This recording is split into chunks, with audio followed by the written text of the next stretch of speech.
Di kaki gunung cahaya suci. Air lautnya berwarna biru laut. Cahaya senja berwarna merah menyala yang memesona.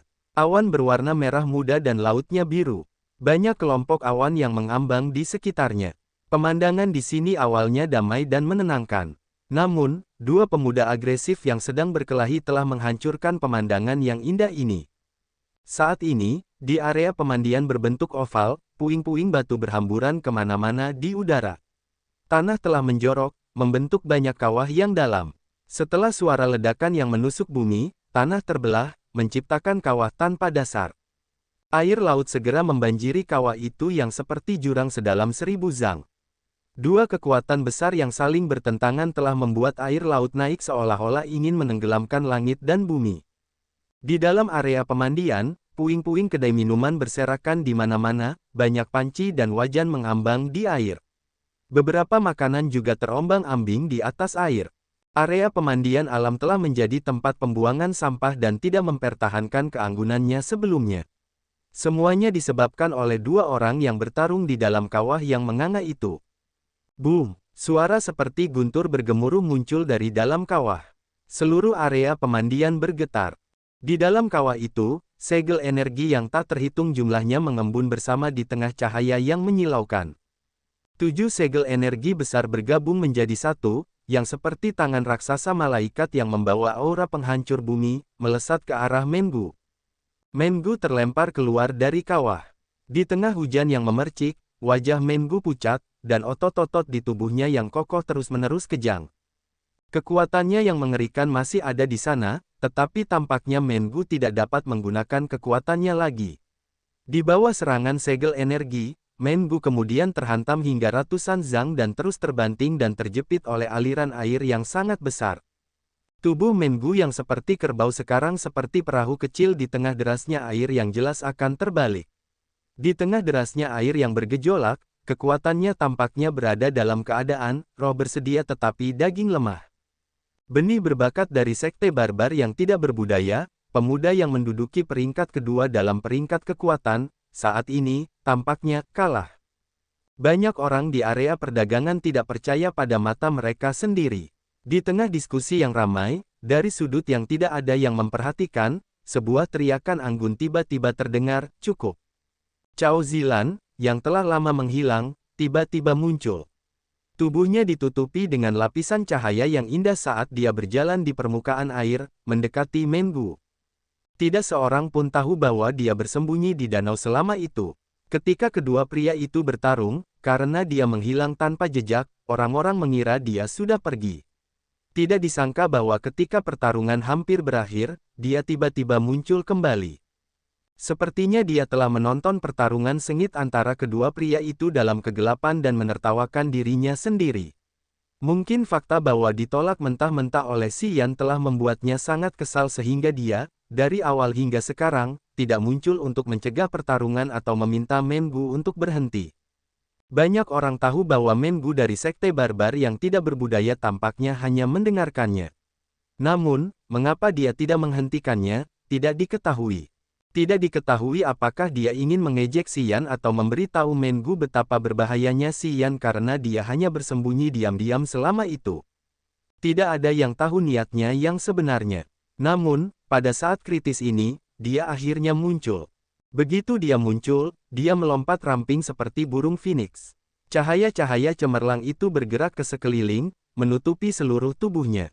Tubuh Cao Zilan yang seperti pelangi bergerak ke arah Mengu. Setelah itu, ketika dia mengangkat tangannya yang seperti batu giok ke atas, cahaya-cahaya megah di langit tiba-tiba saling terkait, membentuk jaring perak yang mengikat Mengu hanya dalam sekejap. Salah satu tangannya memegang jaring perak itu sementara tangannya yang lain, mengandalkan derasnya air, menarik Mengu ke atas dan kemudian mendarat di tanah. Lepaskan aku ingin membunuhnya. Diikat di dalam jaring perak itu, Mengu meronta dan berteriak dengan marah.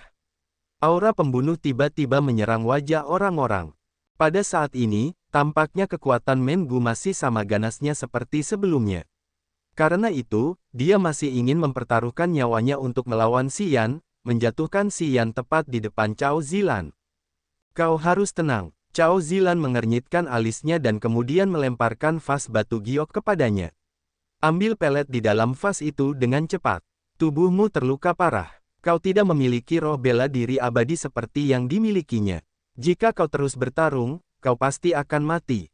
Aku tidak peduli. Mengu berteriak keras, wajahnya merah padam. Aku pasti bisa membunuhnya. Lepaskan aku. Aku ingin membunuhnya. Jeritan Mengu masih kuat seperti biasa. Namun, ketika orang-orang mendengarnya, entah bagaimana itu mengungkapkan ketidakberdayaannya. Kerbau bodoh. Cao Zilan mengutuknya dengan suara pelan sebelum menggunakan tangannya yang seperti batu giok untuk menepuk bagian belakang kepala Mengu dengan kuat. Seekor gurita biru tua tiba-tiba muncul di bagian belakang kepalanya. Tentakelnya dengan cepat memegang kepala Mengu, dan aliran kekuatan hitam keluar dari tentakel itu, menyerap ke dalam otak Mengu. Keangkuhan di mata Mengu berangsur-angsur menghilang. Ia merasa kelopak matanya menjadi sangat berat sehingga ia tidak bisa membuka matanya lagi. Ketika ia menutup matanya, tubuhnya akhirnya rileks, dan otot-ototnya yang kaku mengendur. Aliran darah merah perlahan-lahan menyembur keluar dari otot-otot di tubuhnya. Setelah beberapa saat, tubuh Mengu penuh dengan darah. Ternyata tubuh Mengu segera terkoyak, namun, ketika otot-ototnya menegang, luka-luka itu telah ditekan, bahkan setetes darah pun tidak dapat dimuntahkan karena kulit dan dagingnya terlalu padat. Namun, pada saat ini, ketika jiwanya telah rileks, dan otot-otot di tubuhnya tidak lagi tegang, luka-luka itu kemudian muncul ke permukaan. Mata Cao Zilan memancarkan sinar penyesalan, ia diam-diam menghela napas. Setelah itu, ia segera duduk, mengeluarkan banyak vas dan stoples lalu mengoleskan bubuk obat ke tubuh Mengu. Di depan banyak orang, penolakan Xian yang belak-belakan telah membuat orang sombong seperti dirinya menjadi terlalu kesal. Oleh karena itu, orang yang selalu tenang seperti dirinya tidak lagi mampu bersikap bijaksana. Setelah melihat Mengu menantang Xian dalam pertarungan, dia tidak menghentikannya karena dia pikir Mengu akan memberi Xian pelajaran. Dia jelas tahu kedalaman kemampuan Xian, tetapi sebagai orang dari Laut Tuta, dia juga jelas tahu betapa tidak terduganya kekuatan dewa bawaan Mengu. Di Laut Tuta, Mengu segera menunjukkan kekuatan besar yang hampir tidak dapat dipercaya oleh orang biasa. Dia memahami kekuatan Mengu. Begitu Mengu menjadi gila, dia akan mampu melepaskan kekuatan yang cukup untuk menghancurkan seorang prajurit alam nirvana. Itulah sebabnya dia merasa bahwa Mengu akan mengalahkan Xian, membantunya menyelamatkan reputasinya di hadapan para prajurit laut tak berujung lainnya. Sayangnya, dia telah meremehkan Xian. Sialan, Cao Zilan menggertakkan giginya sambil memeriksa luka Mengu dan diam-diam mengamati area pemandian. Swoosh! Anak panah air terus terbang ke langit. Di tengah hujan anak panah air, wajah Xian pucat, kulit dan dagingnya telah terkoyak. Dia tampak lebih menyedihkan daripada Mengu. Namun, matanya masih menunjukkan dingin yang sama seperti sebelumnya. Cahaya dewa yang tersisa di matanya membuktikan bahwa dia masih memiliki banyak energi. Meskipun penampilannya tampak menyedihkan, itu hanya luka luar. Dia pasti bisa terlibat dalam pertarungan lain jika diperlukan. Hanya dengan melihat sekilas, semua orang jelas bahwa Mengu telah kalah. Mengu berada di peringkat kedua di Power Rankings, namun dikalahkan oleh bajingan kecil yang tidak dikenal. Sampai sekarang, sebagian besar orang masih belum mengetahui identitas asli Xian. Siapa dia sebenarnya? Benar-benar kuat. Mengu berada di peringkat kedua dalam peringkat kekuatan, tetapi telah dikalahkan. Apakah dia mungkin lebih berbahaya daripada Zhong Lidun dari Istana Suci Bela Diri?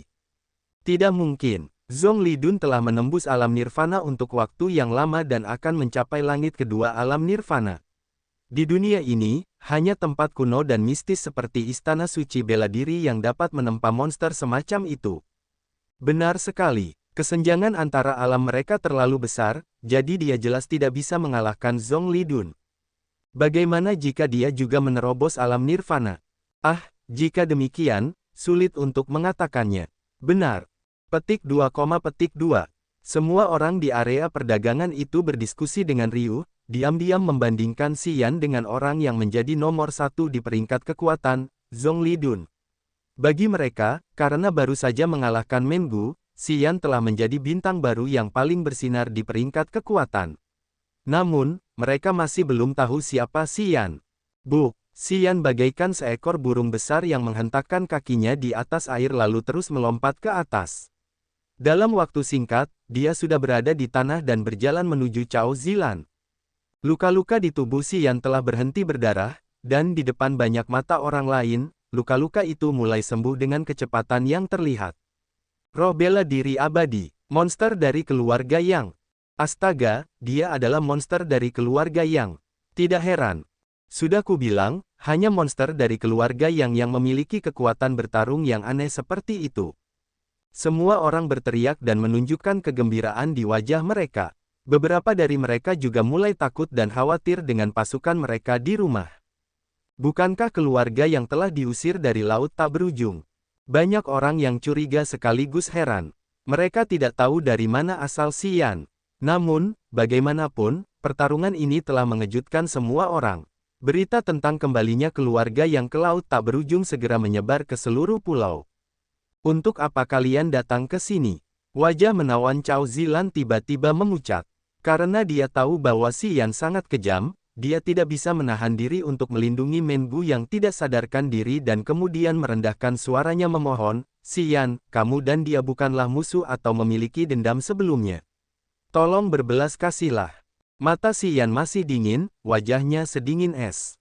Dia menatap Cao Zilan dan berkata, aku datang ke sini karena kamu, bukan Mengu. Karena aku. Cao Zilan tercengang, matanya yang indah memancarkan ekspresi terkejut. Kau sudah tahu Xian ada di sini, tapi masih saja bermain trik di danau. Kalau aku tidak konsisten, aku pasti sudah terjebak.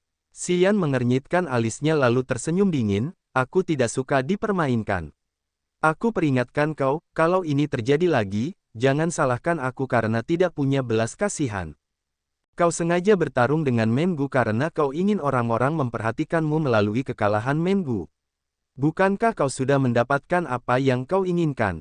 Cao Zilan tidak takut, dia tetap tersenyum lembut lalu merendahkan suaranya, kita berdua adalah orang yang sama. Kau tidak lebih baik dariku. Untuk mencapai tujuanmu, kau mengabaikan semua tipu daya. Ia adalah pribadi yang luar biasa untuk mencapai tujuan kita. Xian, wanita itu terlalu jujur, dia tidak cocok untukmu. Jadi, kau cocok untukku. Xian mengejek. Tentu saja, aku bisa membantumu mencapai tujuanmu. Tujuan. Xian menggelengkan kepalanya. Mengerti, pantatku. Setelah selesai, dia segera menoleh, mengabaikan Cao Zilan dan berjalan lurus ke arah Xia Xian.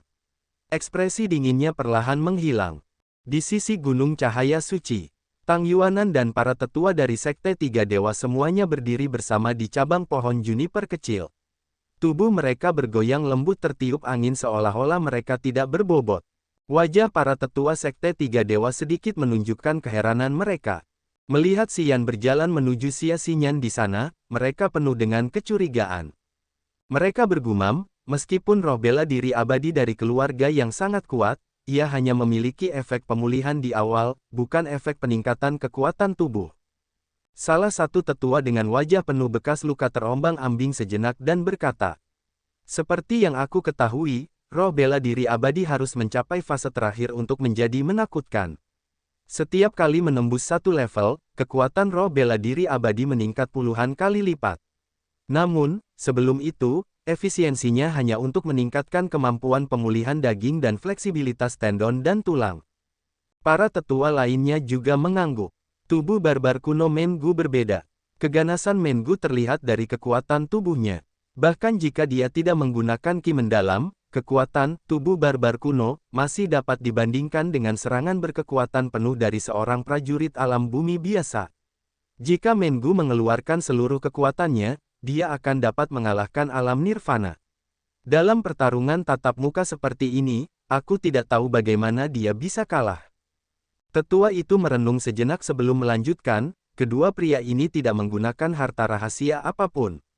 Mengu yang dikalahkan benar-benar tidak masuk akal. Wajah Tang Yuanan masih tidak berubah. Dia berkata, memang ada beberapa rahasia di tubuh bajingan kecil ini. Aku telah memperhatikan bahwa kekuatan di tubuhnya sangat kacau. Tampaknya beberapa kekuatan yang berbeda hidup berdampingan di dalam dirinya. Pendeta, bajingan kecil ini bukanlah orang yang puas tinggal di kolam. Setelah tetua itu berpikir sejenak, dia mengangguk, mengakui kemampuan Xian.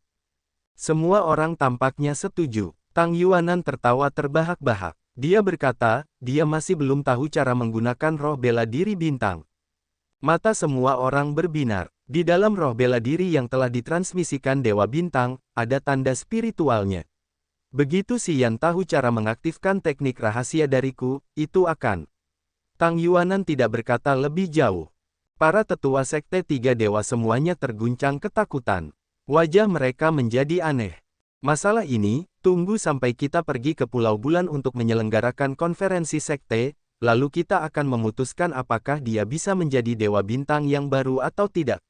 Tang Yuanan akhirnya angkat bicara setelah merenung sejenak. Semua orang mengangguk dengan wajah bingung. Titik titik titik titik titik titik titik titik titik titik titik titik titik titik titik. Di sudut tersembunyi di area perdagangan, pakaian Linda basah kuyup, rambutnya jatuh di pipinya, matanya yang linglung menatap sosok kekar di sana. Di sampingnya, mata seorang pengikut wanita dari Sekte Tiga Dewa juga berbinar karena kegembiraan. Linda, apakah kamu benar-benar mengenalnya? Itu keren. Nama gadis ini adalah Jiang Li. Wajah kecilnya sudah memerah, dan tangannya mengepal erat sementara dia tampak sangat gugup. Dia mendesak Linda, pergi ke sana untuk menemuinya. Tubuh halus Linda tiba-tiba menggigil, seberkas kepahitan terungkap dari sudut mulutnya. Dia sedikit menggelengkan kepalanya, tidak. Kenapa? Jiang Li tidak mengerti, dia mengepalkan tinjunya dan dengan kesal berkata, karena kamu mengenalnya, kamu harus mengambil kesempatan itu. Aku tidak bisa mendapatkan kesempatan ini meskipun aku sangat menginginkannya. Linda, izinkan aku memberitahumu, orang ini akan menjadi orang penting di masa depan. Jika kau tidak mengambil kesempatan ini untuk mengikatnya sekarang, kau tidak akan punya kesempatan lain nanti. Aku masih jauh di belakangnya, rengek Linda, wajahnya tampak kecewa. Dia berkata, hanya wanita cantik dan berkuasa seperti Cao Zilan atau Xia Xinyan yang pantas mendapatkannya. Aku tidak pantas. Itu masuk akal. Jiang Li terdiam. Dia berpikir sejenak sebelum mengangguk. Dia berkata dengan muram, orang ini terlalu berbahaya. Bersama orang seperti itu juga tidak mudah. Tapi, jika itu aku, selama aku bisa bersamanya, aku akan bersedia melakukan apa saja, bahkan menjadi selirnya. Aku hanya takut dia tidak akan menatapku. Sambil berbicara, Jiang Li mengeluarkan cermin perunggu lalu mulai menghitung jerawat di wajahnya. Setelah beberapa saat, dia mengesampingkan amarahnya dan dengan merengek berkata, baiklah, aku harus berhenti memikirkannya. Linda bingung melihat sosok kekar yang menarik ribuan mata.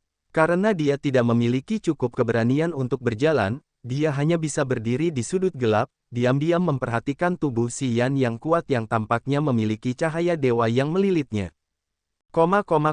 Di area pemandian, mata Cao Zilan menjadi aneh. Sambil melengkungkan bibirnya, dia diam-diam memperhatikan punggung Xian, melihatnya mengungkapkan senyum dan berjalan menuju Xia Xinyan. Tidak menjual dirinya dengan harga murah hanya untuk beberapa kepentingan atau menerimaku untuk pasukan keluarga Cao. Xian, aku mulai menyukaimu. Cao Zilan bergumam pada dirinya sendiri. Kemudian, bibirnya yang penuh sedikit menggigil, memperlihatkan senyum yang memikat di wajahnya. Tampaknya dia hanya memiliki perasaan yang sebenarnya untuk Xian sampai sekarang. Perilakunya sebelumnya hanyalah perdagangan alasan. Dia tidak pernah tergerak kecuali melihat Xian sebagai sekutunya di masa depan. Dia ingin memanfaatkan pernikahan untuk mengikatnya tanpa ikatan romantis apapun. Namun, ketika Xian dengan dingin menolaknya di depan banyak orang, kata-katanya yang tak berperasaan bagaikan benih ajaib yang ditanam di dalam hatinya, menimbulkan getaran aneh. Sepertinya aku harus memperlakukanmu dengan lebih jujur. Cao Zilan menampakkan senyum yang indah, matanya penuh percaya diri. Di depan orang lain, tangannya yang seperti batu giok terus-menerus menepuk-nepuk tubuh Mengu, lalu dia menuangkan semua bubuk obat ke dalam lusinan vas dan toples ke tubuhnya.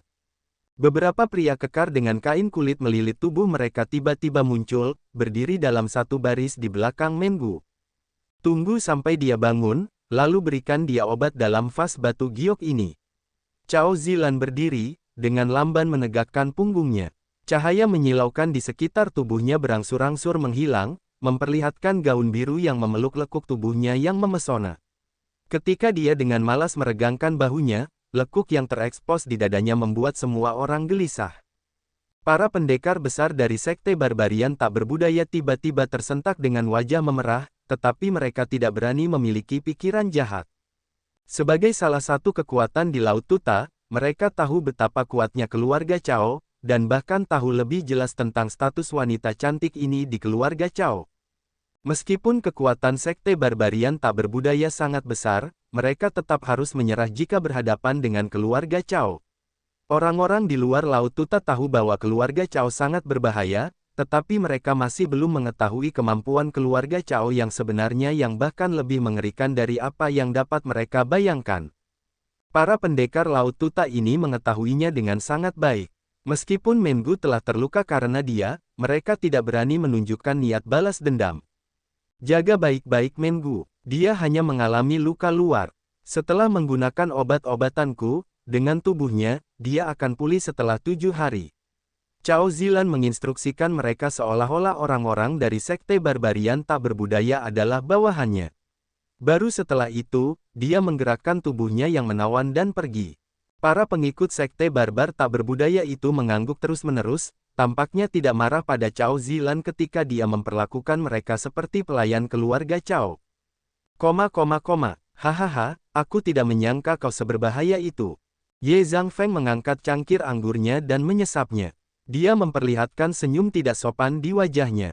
Dia kemudian bergegas menuju Xian yang mendekat dan berkata, aku telah menjaga wanitamu dengan sangat hati-hati. Dia masih utuh tanpa kerusakan apapun. Kau tidak perlu berterima kasih padaku. Hahaha.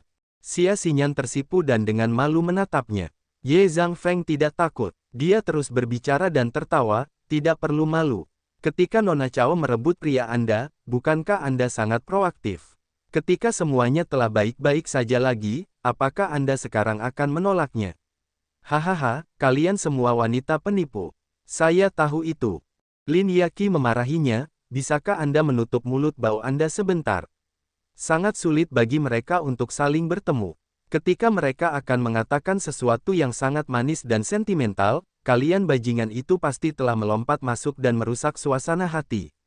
Anda katakan, bagaimana saya bisa menikmati drama itu? Menikmati dramanya, Ye Zhangfeng mendengus, Jie, sebaiknya Anda kurangi menonton hal-hal seperti ini. Anda masih muda, saya khawatir Anda tidak dapat menahan perasaan terbakar di dalam. Kemudian, guru akan menyalahkan saya juga. Saya tidak akan mampu menerimanya. Jie, sebaiknya Anda tidak memimpikannya ini. Saya tahu bahwa Anda telah menunggu cinta yang murni. Tapi, dengan kepribadianmu yang membuat orang lain muntah darah, kau hanya bisa menarik perhatian binatang buas. Bayi kecil, sudah lama kita tidak bertarung satu sama lain. Mata Lin Yaqi setengah tertutup membentuk bentuk bulan yang menyiratkan banyak makna. Wajah Ye Zhangfeng sedikit berubah. Dia mengangkat kepalanya melihat ke langit dan kemudian bergumam pada dirinya sendiri, oh, hari mulai gelap. Bintang-bintang akan terbit. Sudah waktunya untuk menemukan tempat untuk beristirahat. Lin Yaqi menatapnya dengan dingin. Dia mendengus dan kemudian mengalihkan perhatiannya ke Xian dan Xia Xinyan.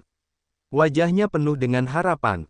Ayo pergi. Setelah mendekat, Xian mengungkapkan senyum dan berkata kepada Xia Xinyan, aku ingin melihat kakekmu. Aku punya sesuatu untuk dikatakan padanya.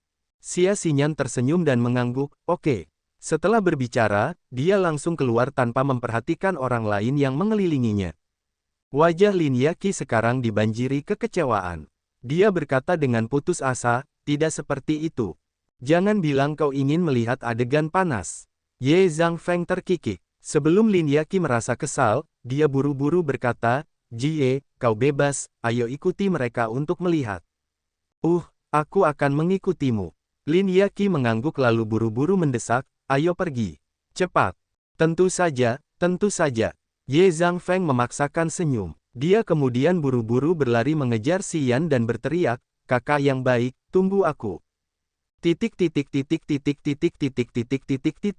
Di sudut area perdagangan, Gu Linglong menggertakkan gigi putihnya. Tubuhnya sedikit gemetar, matanya seolah-olah ingin memproyeksikan api, dan mulutnya terus mengutuk Xian tanpa henti, Xian, kau bajingan. Kau tidak akan mati dengan layak. Aku mengutukmu untuk diiris menjadi ratusan bagian dan jiwamu akan tercerai-berai dan binasa. Dia mengumpat dan menyeka noda di tubuhnya. Seluruh tubuhnya basah kuyup, memperlihatkan lekuk tubuhnya yang indah. Namun, dengan pakaiannya yang basah menempel erat di tubuhnya, serta berminyak, dia tampak sedikit jalang. Sebelum kedai itu runtuh, saat dia melambaikan tangannya dengan penuh semangat untuk mendukung Mengu, dia melompat keluar dari kedai sedikit terlambat. Dia telah tersapu bersama kedai itu, jatuh tepat di atas makanan berlebih yang mengambang di air. Itulah sebabnya dia memiliki penampilan seperti itu. Tentu saja, dia menyalahkan semua tanggung jawab pada Xian. Ketika dia menyaksikan kekuatan Xian dengan matanya sendiri, dia sangat marah sehingga seluruh tubuhnya gemetar. Berhenti berteriak, dia sudah pergi. Kuyan King, sebaliknya, bersih. Matanya menunjukkan kebingungan, melihat Xian pergi. Kemudian, dia tiba-tiba teringat sesuatu, menoleh melihat sekelompok pemuda yang telah membelanya dari sebelumnya. Melihat penampilan mereka yang menyedihkan, rambut mereka yang acak-acakan, dan kemudian membandingkan mereka dengan wajah dingin Xian, dia merasa patah semangat. Meskipun Xian adalah seorang bajingan, dia jauh lebih kuat dari telur-telur lunak itu. Kuyan King berpikir dalam hati. Matanya kemudian memancarkan cahaya aneh. Tidak diketahui apa yang baru saja dia ketahui. Di sebuah pulau terpencil dekat Pulau Abadi Laut Kiara. Di depan gerbang surga yang terbenam dalam cahaya yang menyilaukan, banyak penghuni iblis seperti koloni semut yang mondar-mandir. Gerbang surga, yang awalnya hanya cukup besar untuk dilewati satu orang, secara bertahap semakin melebar. Ada lusinan binatang iblis dari daerah iblis naga iblis bertanduk 6 di langit. Panjangnya lebih dari 50 meter, membawa setumpuk mayat. Mereka datang ke sini dari mana-mana lalu menjatuhkan mayat-mayat itu ke tanah. Di pulau ini, selain penghuni iblis dengan bentuk yang aneh, banyak mayat manusia menumpuk di tanah. Mayat-mayat itu menutupi seluruh pulau, menumpuk setinggi gunung kecil. Tanah menjadi merah saat darah merah tua membanjiri seluruh pulau. Di tengah teriakan dan jeritan penghuni iblis, mayat yang tak terhitung jumlahnya di pulau itu terlempar ke gerbang surga. Hanya dalam beberapa menit, jumlah mayat manusia yang telah dilemparkan ke gerbang surga telah meningkat hingga ratusan. Adegan orang-orang merengek terjadi di seluruh Laut Kiara. Para penghuni iblis terus membantai tanpa henti di ribuan pulau di daerah ini. Pulau-pulau yang telah dilindungi oleh keluarga Yang, keluarga Xia, dan negeri ajaib jahat telah berubah menjadi pulau-pulau mati. Tidak ada seorang pun yang tersisa di pulau-pulau ini. Binatang iblis dari daerah iblis selalu berpatroli di pulau-pulau di Laut Kiara.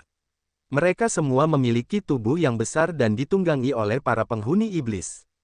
Mereka pergi ke setiap tempat yang memungkinkan untuk mengumpulkan mayat manusia. Setiap kali punggung binatang iblis itu dipenuhi mayat, mereka akan terbang kembali ke pulau yang terhubung dengan gerbang surga dan kemudian melemparkan mayat-mayat itu ke tumpukan mayat yang sekarang setinggi gunung di pulau itu. Banyak penghuni iblis berteriak dan melemparkan mayat manusia ke gerbang surga tanpa lelah. Tidak diketahui sudah berapa lama adegan ini terjadi. Sepertinya mereka tidak akan pernah berhenti kecuali mereka telah mengangkut semua mayat.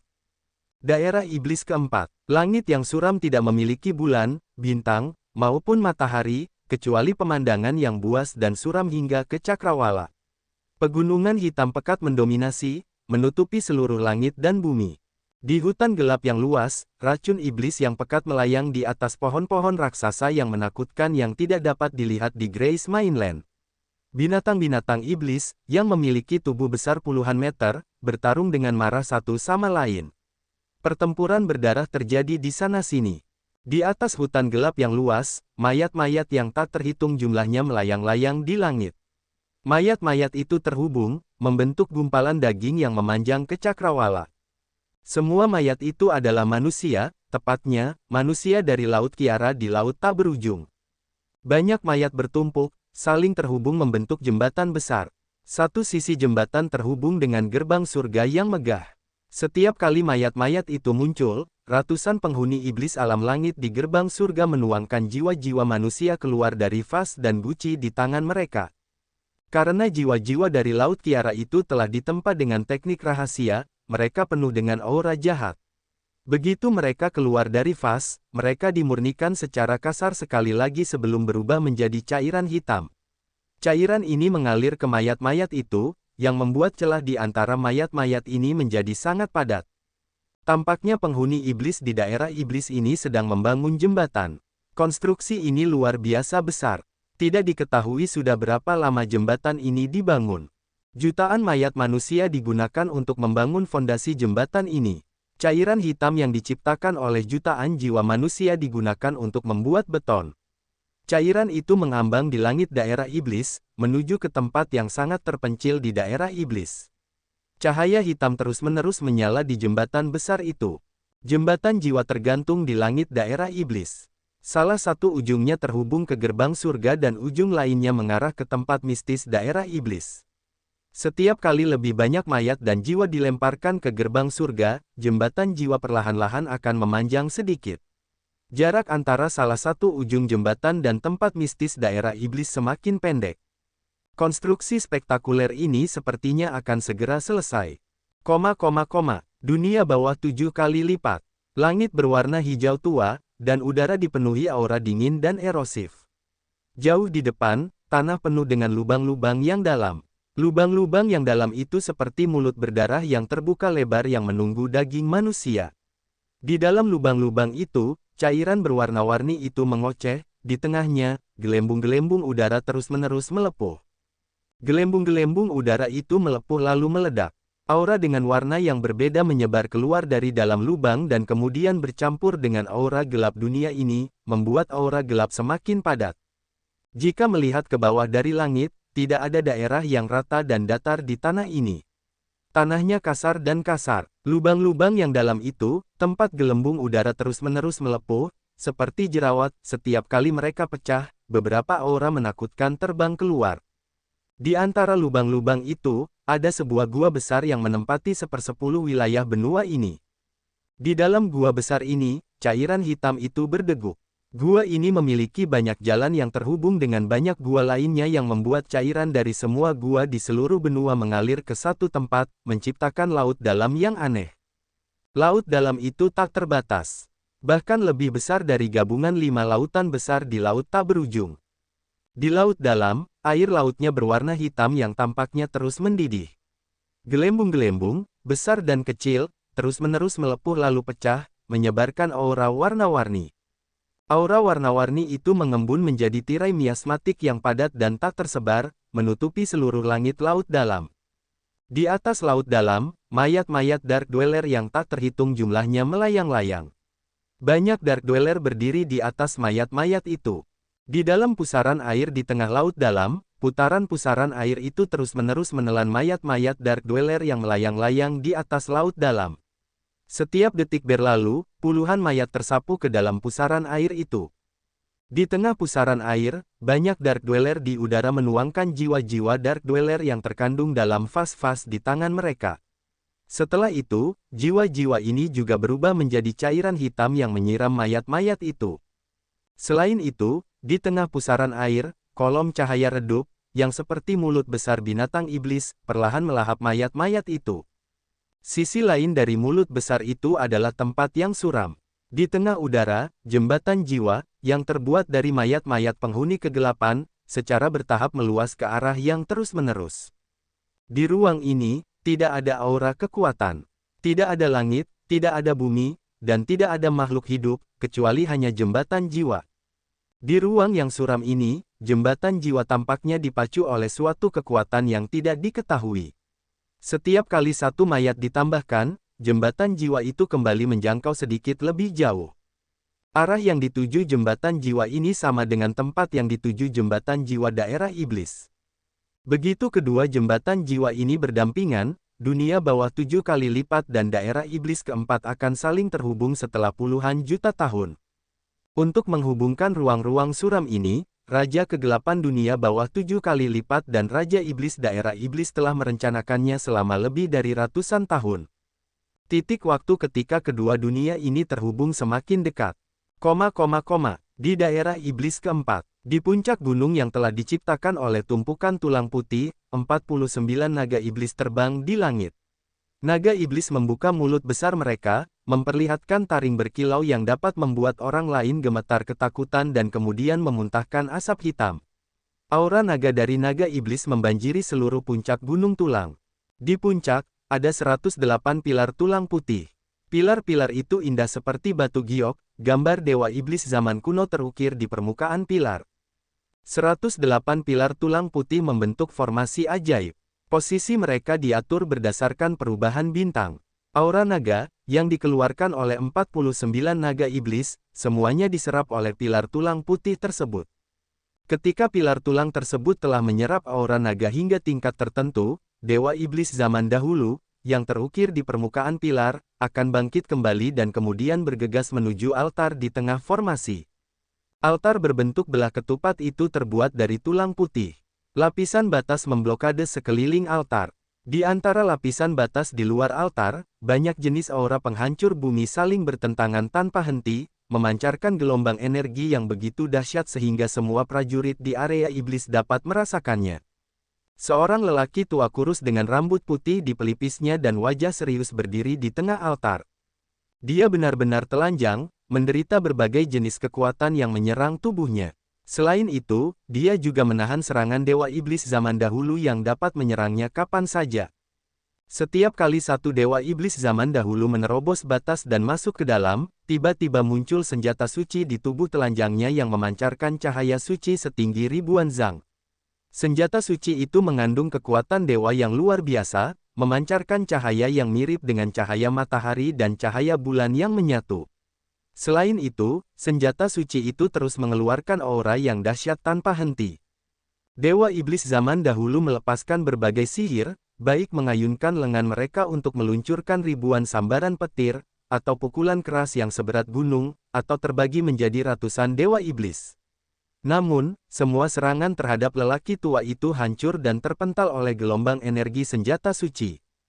Saat bertarung, terkadang tubuhnya yang telanjang penuh luka, di lain waktu, kedua lengannya terputus. Namun, semuanya beregenerasi dan mendapatkan kembali keadaan normalnya hanya dalam waktu singkat. Tubuhnya hampir abadi, tidak dapat dihancurkan selamanya. Pada saat yang sama, dia juga membuka mulutnya, menyemburkan setetes darah. Tetesan darah itu semerah rubi dan mampu merobek batas dan menghancurkan pilar-pilar tulang putih. Namun, setiap kali satu pilar tulang putih patah, gunung tulang 1000 zang langsung bergetar, dan kemudian pilar tulang putih baru bangkit lagi. Jumlah 108 pilar tulang putih tetap tidak berubah sehingga formasi dapat beroperasi secara normal. Di luar formasi, 3 tubuh dharma tulang putih sebesar gunung, memancarkan aura iblis yang seluas lautan. Pada tubuh tulang putih yang berkilauan itu, ribuan lencana aneh, yang tampak seperti bintang-bintang di langit yang berkedip tanpa henti, perlahan-lahan mengubah posisi mereka. Salah satu dari 3 tubuh dharma tulang putih sedang melihat ke arah altar. 2 api iblis menari-nari di rongganya. Matanya menatap orang di altar. Kaisar Yang Tian, kekuatan tubuhmu telah dikonsumsi 80%. Alasan mengapa kamu mampu bertahan sampai sekarang adalah karena roh bela diri abadi milikmu yang aneh dan persenjataan suci abadi milik keluarga yang telah ditransmisikan selama bertahun-tahun. Meskipun kamu baru saja mencapai langit pertama alam roh, kamu dapat mengandalkan pembakaran darah abadi untuk bertahan selama itu. Kaisar Yang Tian, kamu layak menjadi jenius luar biasa yang muncul sekali dalam 1000 tahun dari keluarga Yang. Tubuh dharma tulang putih di tengah tiba-tiba angkat bicara. Tetapi darah abadi milikmu terbatas, persenjataan suci abadi membutuhkan darah abadi untuk terus melepaskan kekuatan dewa. Ketika Anda telah menggunakan semua darah abadi, berapa lama lagi Anda dapat mempertahankan formasi dewa angin iblis surgawi ini? Orang di altar masih memejamkan matanya rapat-rapat. Ketika dewa iblis zaman dahulu menghilang, dia mendapatkan kembali tubuh telanjangnya. Saya, Bosu, telah terlibat dalam perang sepanjang hidup saya. Saya telah bertemu begitu banyak prajurit, tetapi saya harus mengakui bahwa Anda adalah lawan yang saya hormati. Tubuh dharma tulang putih ragu-ragu sejenak sebelum memberikan nasihat, jika Anda setuju untuk membiarkan keluarga yang menjadi bagian dari wilayah iblis, saya akan segera menghapus formasi dewa angin iblis surgawi dan memastikan kemuliaan keluarga yang selama 10 generasi berturut-turut. Tidak ada seorang pun di bumi yang dapat membuat saya, Kaisar Yang Tian, tunduk. Tubuh Dharma tulang putih Bo Sun tiba-tiba merenung. Mata Kaisar Yang Tian tetap tertutup rapat. Tubuhnya yang telanjang memancarkan cahaya aneh. Tepat setelah beristirahat sebentar, dia tampaknya telah memulihkan beberapa bagian kekuatannya. Orang lain dapat merasakan bahwa kekuatan tubuhnya melonjak. Kaisar Yang Tian, Anda hanya seorang pencuri. Bo Sun tiba-tiba mendengus dan berbicara setelah terdiam cukup lama. Jika Anda, Cao Qiu Dao dari keluarga Cao, dan Kepala Istana Yang Yi Tian dari Istana Suci Bela Diri belum berbagi darah abadi dan sisa jiwa dari tubuh Raja Dewa, kualifikasi apa yang Anda miliki untuk menghadapi saya ketika Anda baru saja mencapai langit pertama alam roh? Kaisar Yang Tian tetap diam.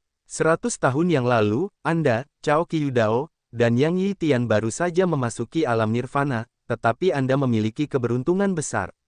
Kalian bertiga tersesat di ruang yang bergejolak dan menemukan makam Raja Dewa di dalam celah ruang. Kau dan Cao Qiu Dao menelan lebih dari setengah darah Raja Dewa, dan Yang Yi Tian memperoleh sisa jiwa Raja Dewa. Itulah sebabnya kalian bisa membangun 3 kekuatan besar di laut tak berujung, menciptakan legenda kalian bertiga. Tanpa mayat Raja Dewa, bagaimana mungkin kalian bertiga memberontak secepat itu, cukup kuat untuk bertarung denganku hanya dalam waktu 100 tahun. Terus terang saja, kalian bertiga adalah perampok makam. Kaisar Yang Tian mengernyitkan alisnya tetapi tidak mengucapkan sepatah kata pun. Darah Raja Dewa telah membantumu dan Kapten Qiu Dao menjadi cukup kuat untuk mengalahkan para pejuang langit ketiga alam roh meskipun kalian baru saja berada di langit pertama alam roh. Bagaimanapun, darah Raja Dewa telah membuat ki mendalammu memiliki beberapa anomali dan memberimu sedikit kekuatan dewa. Yang Yi Tian, berkat memperoleh sisa jiwa Raja Dewa, dia bisa memasuki langit kedua alam roh. Setelah 100 tahun mempelajari sisa jiwa, dia telah menguasai sedikit teknik dewa. Itulah sebabnya Istana Suci Bela Diri telah menjadi kekuatan nomor 1 di laut tak berujung. Bo Sun tersenyum tipis. Sayangnya, meskipun kalian telah menelan tubuh Raja Dewa, kalian tidak memperoleh warisan Raja Dewa. Kalian membiarkan warisan itu lari dan bersembunyi di dalam celah angkasa, melayang ke tempat yang tidak diketahui sampai sekarang. Jika salah satu dari kalian memperoleh warisan Raja Dewa 100 tahun yang lalu, situasi laut tak berujung akan berubah secara berbeda. Jika demikian, area iblis keempat dan dunia bawah 7 kali lipat seharusnya segera menjadi area perburuan kalian. Akhirnya, Kaisar Yang Tian membuka matanya dan tampak ada ribuan bintang yang berkelap-kelip bergerak. Meskipun aku ditawan, Cao Qiu Dao dan Yang Yi Tian masih di luar sana di laut tak berujung. Jika keduanya bersatu, kau dan Qian tidak akan mendapatkan keuntungan apapun. Hahaha, Bo Sun tiba-tiba tertawa terbahak-bahak. Tawanya bergema di sana-sini. Ini adalah tragedi umat manusia. Jika bukan karena kau, Cao Qiu Dao, dan Yang Yi Tian tidak akur, selalu berjuang di laut tak berujung demi darah dan sisa jiwa Raja Dewa yang membuat kekuatan spiritual tersebar, kalian tidak akan berhenti di alam kultivasi saat ini. Tahun itu, kau, Cao Qiu Dao, dan Yang Yi Tian adalah teman dekat, untungnya memasuki wilayah angkasa yang bergejolak bersama-sama. Namun, karena mayat Raja Dewa, kalian berubah menjadi musuh. Keserakahan umat manusia bahkan jauh lebih besar daripada suku iblis.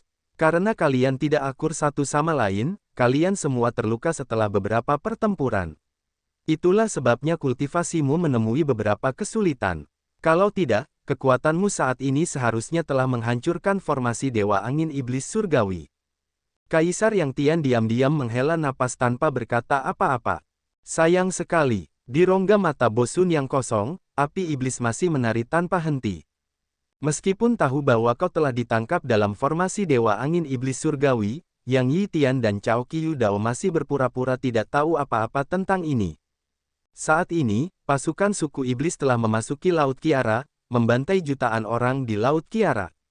Jembatan jiwa juga akan segera selesai, tetapi, Cao Qiu Dao dan Yang Yi Tian belum melakukan tindakan apapun.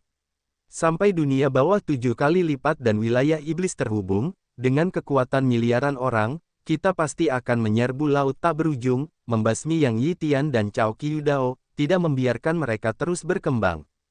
Mungkin, mereka sudah mulai mengambil tindakan. Hanya saja kau tidak mengetahuinya. Kaisar Yang Tian berkata dengan dingin.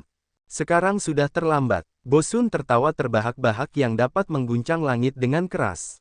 Raja Kegelapan Afi telah meyakinkan 2 Raja Kegelapan lainnya dari 7 Raja Neraka untuk menggunakan 3 juta penghuni kegelapan dari 7 Raja Neraka sebagai bahan untuk membangun jembatan jiwa. Tidak lama setelah ini, jembatan jiwa neraka dapat terhubung dengan daerah iblis. Itulah akhir dari Laut Tak Berujung. Wajah Kaisar Yang Tian akhirnya berubah. Sampai sekarang, dia menyadari bahaya dari situasi saat ini, namun, dia kesal karena dia dipenjara dalam formasi Dewa Angin Iblis Surgawi dan mustahil untuk melarikan diri darinya untuk kembali ke Laut Tak Berujung. Kaisar Yang Tian, aku masih punya saran lain. Kau harus mempertimbangkannya dengan saksama. Bosun ragu sejenak sebelum berbicara, jika kau setuju untuk membantuku, bekerja samalah denganku untuk membunuh Yang Yi Tian dan Cao Qiudao. Aku berjanji akan memberimu sisa-sisa Raja Dewa dan darah di dalam tubuh Cao Qiudao dan Yang Yi Tian. Begitu kau mengumpulkan cukup darah Raja Dewa, kau akan dapat memasuki alam yang bahkan tidak dapat dibayangkan oleh orang biasa. Kaisar Yang Tian mengernyitkan alisnya dengan erat, tidak menjawab. Tentu saja, setelah itu, kau harus membantuku dengan satu hal, yaitu menggunakan kekuatan Raja Dewa untuk menghancurkan dinding antara daerah iblis pertama, kedua, dan ketiga. Begitu 3 daerah iblis dibuka, bukan hanya Laut Tak Berujung tetapi bahkan daratan kasih karunia akan jatuh ke dalam kesengsaraan. Kaisar Yang Tian tersenyum dingin dan menggelengkan kepalanya pada saat yang sama. Aku tidak ingin menjadi pendosa abadi atau batu loncatan bagi suku iblismu. Kau harus mencari orang lain. Suku iblis. Bosun menggertakkan giginya dan tersenyum. 3 purbakala terdiri dari purbakala agung, purbakala tinggi, dan purbakala jauh. Selama purbakala jauh, keluarga yang benar-benar suku manusia. Namun, selama purbakala tinggi, keluarga yang sebenarnya adalah salah satu suku pagan. Jika bukan karena keluarga yang hanya mewariskan darah, bukan ciri khas suku pagan setelah beberapa kali hibridisasi, saya khawatir Anda, Kaisar Yang Tian, akan jauh berbeda dari manusia lebih dari saya. Wajah Kaisar Yang Tian berubah ketakutan. Bibirnya menggigil beberapa saat tetapi tidak menjelaskan apapun. Karena itu, jangan sebutkan suku pagan kepadaku. Bagaimanapun, kita berdua adalah suku pagan. Tidak perlu terlalu keras kepala. Bosun tersenyum dingin. Bagaimana kamu bisa tahu tentang ini? Kaisar Yang Tian terdiam cukup lama lalu menghela napas panjang dan bertanya. 100 tahun yang lalu, di Laut Tak Berujung, muncul wilayah luar angkasa yang bergolak. Sebelum itu, ia juga pernah muncul sekali di daerah iblis keempat. Suara Bosun menjadi berat. Dan aku masih seorang pemburu biasa dari klan Tanduk Naga saat itu. Aku juga secara tidak sengaja memasuki wilayah angkasa yang bergejolak dan menemukan sesuatu di celah angkasa. Kalau tidak, aku tidak akan mencapai posisi Raja Iblis sekarang. Daerah angkasa yang bergejolak dulunya juga muncul di daerah iblis. Kaisar Yang Tian tercengang. Kalau tidak, bagaimana aku bisa tahu cerita tentangmu, Cao Qiudao, dan Yang Yi Tian sejelas punggung tanganku? Bosun tertawa dingin. Hal-hal yang telah kuperoleh membantuku mengetahui apa yang telah terjadi dengan kalian bertiga, beberapa rahasia di zaman kuno agung, zaman kuno tinggi, zaman kuno terpencil, dan juga mengetahui bahwa keluarga yang adalah salah satu suku pagan di zaman kuno tinggi. Kau bicara sebanyak itu hanya karena kau ingin aku bersatu dengan suku iblis. Tapi, kau tentu juga mengerti aku. Kaisar Yang Tian berkata dengan dingin. Bosun tiba-tiba merenung. Setelah beberapa saat, dia menghela napas, menganggukkan tengkorak besar tubuh Dharma tulang putih lalu berkata, aku segera tahu bahwa kau tidak akan setuju. Namun, karena kau adalah lawan yang kuhormati, kupikir aku harus memberitahumu sesuatu sebelum kau disiksa sampai mati. Selain itu, orang-orang yang bisa kembali hidup-hidup setelah memasuki wilayah angkasa yang bergejolak itu hanya sedikit. Ada beberapa hal yang telah kutahan sepanjang hidupku, jadi aku ingin menemukan seseorang yang bisa kuajak berbagi. Kaisar Yang Tian menghela napas. Aku akan memberitahumu terakhir kali. Aku tahu di mana keluarga yang bersembunyi di area iblis keempat. Setelah jembatan jiwa terhubung, jika kau masih tidak memikirkannya, keluarga yang akan binasa. Harta warisan yang telah kau bangun selama hidupmu akan lenyap dalam sekejap. Begitu Bosun selesai berbicara, api iblis di dalam rongga matanya menjadi lebih suram. Tampaknya dia telah menarik jiwa inang dari tubuh Dharma Tulang Putih.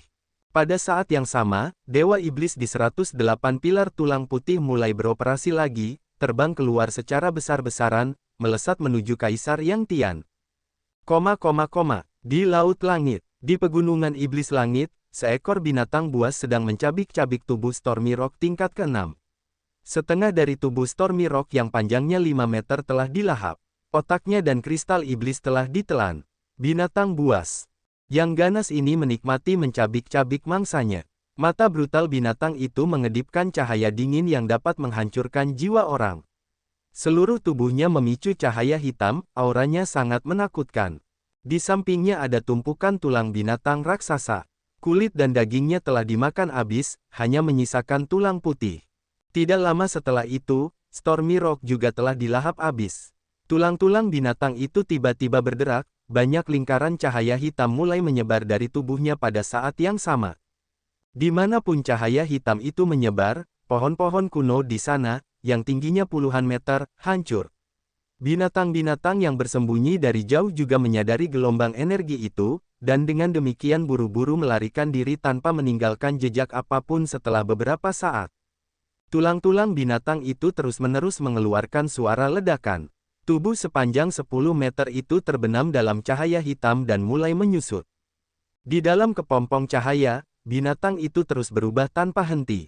Setelah 3 hari, ia berubah menjadi monster dengan bentuk manusia, seluruh tubuhnya ditutupi duri. Binatang itu menoleh ke arah bulan, melolong. Tubuhnya ditutupi dengan aura iblis dan aura kegelapan.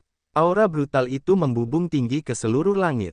Gui Liao, ini namaku. Ia bergumam dengan nada rendah. Suaranya setajam pisau yang menggores kaca, yang membuat daging orang lain merinding. Dia telah memintaku untuk menunggunya, tetapi aku telah menunggu begitu lama, aku tidak bisa menunggu lagi. Setelah berbicara dan menjawab sendiri beberapa saat, mata hijaunya tampak menyala-nyala pada bayangan Xian. Mengangkat kepalanya melihat ke arah langit, ia tampak mengatur pikirannya. Tidak seorang pun tahu apa yang sedang dipikirkannya saat ini. Sangat lama setelah itu, sepasang sayap daging tiba-tiba tumbuh dari tulang punggungnya. Kemudian, ia terbang lurus ke langit, keluar dari pegunungan setan langit hanya dalam sekejap. Gur-gur-gur, di pegunungan setan langit, sekitar 10 binatang buas besar mengangkat wajah mereka ke langit sambil melolong, melihat sosoknya. Pulau Matahari. Xian dan Xia Xinyan pergi ke sebuah rumah batu bertingkat 3. Di depan rumah, bunga-bunga dan tanaman tumbuh subur. Aura spiritualnya pekat, dan beberapa bunga matahari tampak bercahaya di bawah sinar bulan, yang cukup aneh. Xia Senchuan berdiri di antara bunga-bunga matahari itu, menggenggam tangannya di belakang punggungnya, menatap cahaya bulan seolah-olah sedang mempertimbangkan sesuatu. Sebagai tuan dari keluarga Xia, Xia Senchuan sangat dihormati di Laut Tak Berujung. Namun, di Pulau Matahari ini, tidak ada seorang pun yang mengunjunginya. Pasukan lain tampaknya tidak tahu bahwa kepala guru dari keluarga Xia juga telah datang ke Pulau Matahari. Mustahil untuk mengetahui kapan hati orang-orang akan dingin atau hangat. Laut Kiara telah kacau, negeri ajaib jahat telah berbahaya, dan keluarga yang telah mundur. Sungguh sulit bagi keluarga Xia untuk menahan diri dengan kuat dari semua rencana yang direncanakan terhadap mereka. Tanpa dukungan keluarga Yang, dan juga fakta bahwa guru besar mereka sering kali membuat dirinya gila, di mata orang lain, keluarga Xia tidak akan pernah bisa bangkit lagi dan kembali ke 15 kekuatan terkuat di Laut Tak Berujung.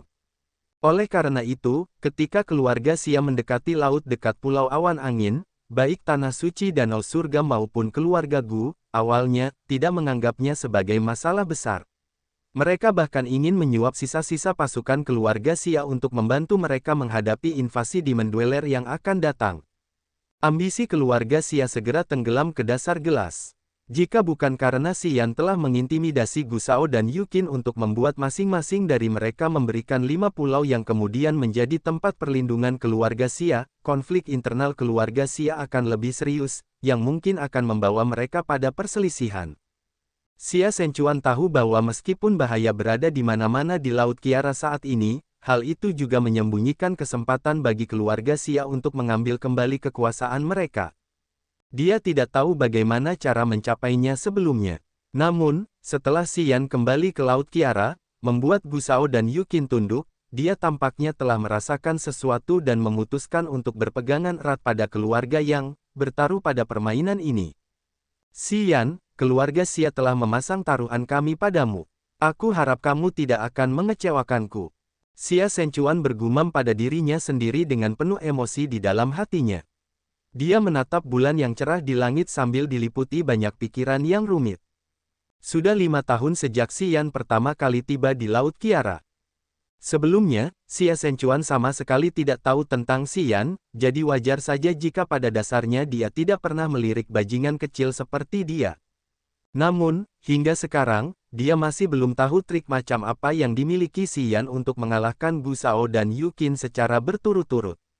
Bahkan Dewa Matahari Tang Yuanan tampaknya juga menghormatinya. Itulah sebabnya dia menugaskan orangnya untuk menyampaikan undangan kepada keluarga Xia untuk datang ke sini guna membahas rencana tentang cara menghadapi penghuni iblis. Meskipun Xia Shenchuan tidak tahu persis apa yang dimiliki Xian di tangannya, dia dapat menebak bahwa Xian seharusnya memiliki banyak kekuatan yang dahsyat. Sebagai tuan dari keluarga Xia, dia jelas tahu watak terkini para pemimpin lain di Laut Tak Berujung. Jadi dia tidak meragukan posisi Gu Shao dan Yu Qin.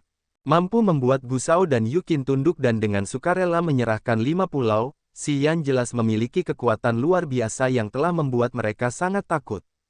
Kalau tidak, Gu Shao dan Yu Qin tidak akan pernah menerima atau berkompromi dengan keluarga Xia. 5 tahun setelah keluarga yang melarikan diri, fakta bahwa Xian mampu mencapai level ini sendirian telah membuat Xia Shenchuan melihatnya secara berbeda dan mengevaluasinya lagi. Dasar bajingan kecil yang tidak bisa dilihat siapapun. Xian bersamanya mungkin bukan hal yang buruk. Xia Shenchuan berbicara pada dirinya sendiri. Kakek, saat dia merenung, suara lembut Xian terdengar dari halaman. Xia Shenchuan mengangkat kepalanya, melihat cucunya berjalan masuk bersama Xian. Setelah 3 tahun tidak melihat Xian, Xia Shenchuan menyadari bahwa Xian lebih kuat karena auranya lebih dewasa. Kekuatan, yang sama dahsyatnya dengan harimau, terpancar dari tubuhnya saat dia berjalan. Dia memang memiliki rasa dan semangat intimidasi yang membuat orang lain mengaguminya. Sambil mengangguk pelan sambil tersenyum, Xia Shenchuan berkata dengan suara sedang, "Bajingan kecil, kamu di sini." Xian tersenyum lebar. "Aku sangat senang bertemu denganmu. Ketika aku kembali ke Laut Tak Berujung, orang-orang berkata bahwa Laut Kiara telah runtuh. Aku bahkan berpikir bahwa aku tidak akan pernah bisa melihatmu lagi." Senyum di wajah Xia Shenchuan menegang. Dia menggelengkan kepalanya, menghela napas dan berkata, "Jika bukan karena kita melarikan diri tepat waktu, kau tidak akan pernah bisa bertemu denganku lagi." Kof. Sekitar 50 meter jauhnya, Ye Zhangfeng batuk kering lalu terkikik sambil melambaikan tangan pada Xian dan bertanya, "Bisakah aku masuk ke sana?" Xian terkejut dan tidak tahu apakah dia seharusnya tertawa atau menangis. Tidak diketahui mengapa Ye Zhangfeng dan Lin Yaqi terus mengikutinya. Meskipun dia telah menyuruh mereka berhenti, mereka masih terus menempel padanya. Xian tidak tahu harus berbuat apa dengan mereka. Dia berpikir apakah dia harus membuat mereka jengkel dan memaksa mereka untuk mundur. Kedua orang ini, Xia Shenchuan tampaknya juga tidak mengerti apa-apa. Dia menyapu matanya ke kedua orang itu dan bertanya pada Xian. "Apakah mereka temanmu?" "Hahaha, kami memang teman-temannya." Ye Zhangfeng mengangguk tanpa henti dan dengan cepat menjawab sambil tersenyum bahkan sebelum Xian bisa membuka mulutnya. "Teman yang sangat baik. Aku telah mendengar bahwa guru keluarga Xia memiliki ingatan yang begitu baik. Karena sekarang aku memiliki kesempatan untuk melihatmu, reputasimu memang pantas." Xian mengernyitkan alisnya. Xia Xian melirik mereka berdua dan berkata dengan suara rendah, "Bisakah kalian pergi saja? Tunggu sampai kita selesai berbicara lalu kalian bisa kembali untuk bermain-main." Dalam perjalanan kembali, Ye Zhangfeng terus menggodanya dan Xian. Meskipun dia tidak terlalu peduli tentang hal itu, karena Ye Zhangfeng terkadang mengoceh sesuatu yang menjijikkan, dia tidak tahan untuk tidak merasa kesal dengan pria ini yang memiliki wajah berkulit putih yang menawan dan secantik wanita. Dia juga mengumpatnya pada saat yang sama. Ada sesuatu yang benar-benar ingin aku katakan padamu, dia dapat melihat bahwa orang lain tampaknya tidak menyambutnya, tetapi sebaliknya, mereka bahkan ingin mengusirnya. Dia buru-buru mengangkat tangannya dan berkata dengan gerakan serius, ini sangat penting. Saya pikir tuan keluarga Xia pasti akan sangat gembira. Xia Shenchuan tercengang. Ada apa? Saya datang ke sini dengan niat baik dengan harapan bahwa kita dapat membangun hubungan yang bersahabat. Ye Zhangfeng memperlihatkan senyum tipis, melangkah maju lalu berkata dengan wajah muram, saya telah mendengar bahwa mantan tuan keluarga Xia, Xia Jinghou, telah berkultivasi dan mencapai langit pertama alam roh. Namun, karena ada sesuatu yang salah dengan roh bela diri reinkarnasi yang sekarang membuatnya berada dalam kondisi setengah sadar. Benarkah ini? Xia Shenchuan mengernyitkan alisnya erat-erat, menatapnya dan berkata, rumor itu benar. Tahun itu, di Laut Tak Berujung, Xia Jinghou juga merupakan orang terkenal. Jika bukan karena beberapa masalah yang terjadi selama kultivasi dan fakta bahwa ia sering dalam keadaan gila, keluarga Xia tidak akan menurun sebanyak ini. Xia Shenchuan diam-diam menghela nafas. Saat mendengar Ye Zhangfeng menyebutkan tentang ini, wajah Xia Shenchuan menjadi serba salah. Ye Zhangfeng mengangguk, menatap Xian dan kemudian berkata sambil tersenyum, aku dapat membantu pikiran pendahulu Xia Jinghou pulih ke keadaan normalnya. Mata Xian langsung cerah. Xia Shenchuan dan Xia Xinyan gemetar, menatap Ye Zhangfeng dengan wajah ragu. Lin Yaqi juga sempat bingung sejenak sebelum akhirnya berkata dengan heran, baik kecil, sudah berapa lama kau di sini? Kenapa kau terlihat lebih tahu banyak hal daripada tuan tua? Dia sudah memperingatkanku agar tidak membiarkanmu membuat keributan. Apa yang ingin kau lakukan? Ye Zhangfeng terkekeh sambil mengangkat bahu lalu berkata, tuan tua berkata bahwa aku boleh melakukan apapun yang kuinginkan asalkan tidak melanggar aturan. Xia Shenchuan tidak mengerti apa yang dibicarakan kedua orang ini. Matanya memancarkan cahaya aneh. Dia menatap lurus ke arah Ye Zhangfeng dan berkata dengan suara gemetar, bajingan kecil, jangan mengatakannya dengan yakin seperti itu. Ada beberapa hal yang tidak semudah yang kau bayangkan. Xian berbicara kepada Ye Zhangfeng dengan heran, jangan bicara sembarangan jika kau tidak yakin. Kalian tidak percaya. Ye Zhangfeng tampak seperti sedang menderita ketidakadilan. Dia menjelaskan, aku hanya punya niat baik. Aku akan menjadi alkemis terbaik di masa depan. Pelet yang aku sempurnakan bahkan dapat menghidupkan kembali orang mati, apalagi membantu orang lain mendapatkan kembali kesadaran mereka. Kesombongannya membuat Xia Shenchuan dan Xian menjadi lebih curiga. Lin Yaqin mengerutkan bibirnya dengan jijik. Bahkan tuan tua takut dengan pelet yang telah kau sempurnakan. Aku harap kau tidak membunuh siapapun. Xian, siapa kedua orang ini? Xia Shenchuan bertanya dengan ragu. Xian linglung sejenak sebelum menjelaskan, aku baru saja bertemu mereka. Wajah Xia Shenchuan menjadi asing. Sebelumnya, aku dulunya milik Spirit Treasure Wonderland. Tapi aku sudah dikeluarkan, jadi jelas jika kau tidak mengenalku. Ye Zhangfeng sedikit tertawa. Cincin penyimpanan di jarinya tiba-tiba menyala, dan sebuah vas giok kemudian muncul di tangannya. Di dalam vas itu, hanya ada satu pil yang sebesar kemiri. Pil itu sendiri dipenuhi dengan banyak lubang kecil, di mana banyak sinar cahaya terpancar dengan indah. Aku memberimu pelet roh Vena ini. Jika kau membiarkan Xia Jinghou meminumnya, aku jamin dia tidak akan setengah sadar atau gila lagi. Ye Zhangfeng berkata sambil tersenyum sambil menyerahkan vas giok itu kepada Xia Shenchuan. Xia Shenchuan menerimanya saat kepalanya masih linglung. Dia menatap aneh ke arah vas giok itu, dengan hati-hati memeriksa vas itu dengan wajah curiga.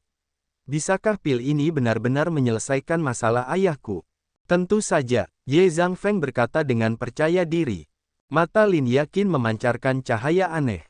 Saat dia menatap Ye Zhangfeng seolah-olah dia sedang menatap monster, dia berkata, baik kecil, apakah otakmu telah rusak? Mengapa kau memberikan pelet roh Vena ini kepada yang lain? Apakah kau tahu berapa banyak ramuan obat yang telah dikonsumsi oleh tuan tua untuk memurnikan pelet roh Vena? Berapa banyak kristal iblis yang telah digunakan untuk ini? 58 jenis tanaman obat, 3 kristal iblis dari binatang tingkat 8, 20 kristal iblis dari binatang tingkat 7. Ye Zhangfeng berkata dengan keras dan jelas seolah-olah dia sedang menghitung semua properti yang dia miliki di rumahnya. Dia mengangkat bahu dan berkata, aku juga tahu proses untuk memurnikan pelet roh Vena. Hanya karena basis kultivasiku masih rendah sehingga aku belum bisa mulai membuatnya. Setelah Ye Zhangfeng menyelesaikan kata-katanya, baik Xi Yan maupun Xia Shenchuan terguncang. Jika kamu sudah mengetahuinya dengan baik, bagaimana mungkin kamu masih memberikannya padanya? Lin Yakin bertanya dengan wajah bingung. Ye Zhangfeng, apakah kamu anggota dari negeri ajaib harta karun roh? Xi Yan merenung sejenak sebelum tertawa terbahak-bahak. Dia berkata, aku tidak suka dibodohi. Ini, senyum Ye Zhangfeng menegang, dia dengan canggung menggosok tangannya sambil dengan malu menjelaskan, terus terang saja, aku adalah murid yang dikeluarkan dari Sekte Harta Karun Roh. Spirit Tracer Wonderland di Laut Tak Berujung awalnya hanya salah satu cabang Sekte Spirit Tracer. Kau bukan dari Laut Tak Berujung. Wajah Xia Shenchuan langsung berubah. Benar, Ye Zhangfeng mengangguk. Aku telah melewati kabut beracun magnetik gelap saat datang ke sini. Wajah Xia Shenchuan dan Xia Xinyan menjadi pucat pasi setelah mendengarnya. Mereka menatap Ye Zhangfeng seperti sedang menghadapi monster. Kabut beracun magnetik gelap. Xi Yan tercengang, bertanya pada Xia Shenchuan dengan alisnya yang berkerut, kau tahu tempat itu? Mata Xia Shenchuan tampak rumit. Dia mengangguk dan berkata, aku telah mendengar bahwa ujung paling timur Laut Tak Berujung adalah kabut beracun magnetik gelap. Menurut legenda, di balik kabut beracun magnetik gelap adalah pusat Grace Mainland. Selama ribuan tahun, banyak prajurit kelas atas dari Laut Tak Berujung ingin menyeberangi kabut beracun magnetik gelap, tetapi tampaknya belum ada yang berhasil. Sebagian besar dari mereka telah mati di dalam kabut, termasuk para prajurit Dewa Alam. Xi Yan ketakutan.